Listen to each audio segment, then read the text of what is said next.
ಯುದ್ಧದ ಮಧ್ಯದಲ್ಲಿ ಇನ್ನೂ ಯುದ್ಧ ನಿಂತಿದೆ. ಆದರೆ ಅರ್ಜುನನ ಹೃದಯದಲ್ಲಿ ಹೊಸ ಚೈತನ್ಯ. ಕೃಷ್ಣನು ಇಂದು ಅವನಿಗೆ ಮನಸ್ಸಿನ ಶಕ್ತಿಯನ್ನು ತಿಳಿಸುತ್ತಾನೆ.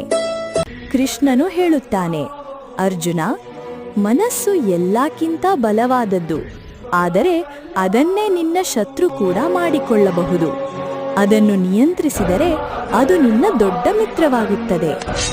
ಅರ್ಜುನ ಪ್ರಶ್ನಿಸುತ್ತಾನೆ, ಕೃಷ್ಣ, ಮನಸ್ಸು ಅಶಾಂತವಾದ ಗಾಳಿಯಂತೆ, ಅದನ್ನು ಹೇಗೆ ನಿಗ್ರಹಿಸಲಿ? ಕೃಷ್ಣನು ನಗುತ್ತಾನೆ, ಸಾಧನೆ ಮತ್ತು ವೈರಾಗ್ಯದಿಂದ ಅದು ಸಾಧ್ಯ. ಧ್ಯಾನ ಮಾಡಿದರೆ ಮನಸ್ಸು ಶಾಂತವಾಗುತ್ತದೆ. ಆ ಶಾಂತಿಯಲ್ಲಿ ಆತ್ಮಜ್ಞಾನ ಬೆಳೆಯುತ್ತದೆ. ಅರ್ಜುನ ಕಣ್ಣು ಮುಚ್ಚುತ್ತಾನೆ. ಅವನ ಒಳಗೆ ದೇವರ ಬೆಳಕು ಹೊಳೆಯುತ್ತದೆ. ಅವನ ಹೃದಯದ ಗೊಂದಲ ಮಾಯವಾಗುತ್ತದೆ.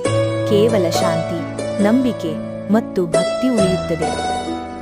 ಕೃಷ್ಣನ ಧ್ವನಿ ನಿಧಾನವಾಗಿ ಕೇಳುತ್ತದೆ, ಅರ್ಜುನ, ಯೋಗಿ ಎಂದರೆ ಶಾಂತ ಮನಸ್ಸಿನವನು. ಅವನಿಗೆ ಗೆಲುವು ಸೋಲು, ಲಾಭ ನಷ್ಟ ಎಲ್ಲವೂ ಸಮಾನ. ಅರ್ಜುನ ಕಂಡು ತೆರೆಯುತ್ತಾನೆ. ಅವನ ಮುಖದಲ್ಲಿ ಈಗ ಯೋಧನ ಧೈರ್ಯ ಮತ್ತು ಋಷಿಯ ಶಾಂತಿ ಒಂದೇ ಆಗಿವೆ.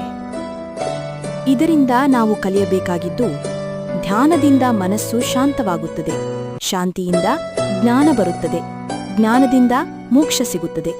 ಅರ್ಥಾತ್ ನಮ್ಮ ಮನಸ್ಸು ಶಾಂತವಾದಾಗ ಮಾತ್ರ ನಿಜವಾದ ಜ್ಞಾನ ಉಂಟಾಗುತ್ತದೆ. ಆ ಜ್ಞಾನವೇ ನಮ್ಮನ್ನು ಭಯ, ದುಃಖ ಮತ್ತು ಬಂಧನದಿಂದ ಮುಕ್ತಗೊಳಿಸುತ್ತದೆ. ಪ್ರಿಯ ಭಕ್ತರೇ, ಇದು ಕೃಷ್ಣನ ಧ್ಯಾನ ಮತ್ತು ಆತ್ಮಜ್ಞಾನ ಬೋಧನೆ. ಮುಂದಿನ ಸಂಚಿಕೆಯಲ್ಲಿ ಕೃಷ್ಣನು ಭಕ್ತಿಯೋಗದ ಮಹಿಮೆಯನ್ನು ವಿವರಿಸುತ್ತಾನೆ. ಮಾಹಿತಿ ಚಾನೆಲ್ ಜೊತೆಯಲ್ಲಿರಿ.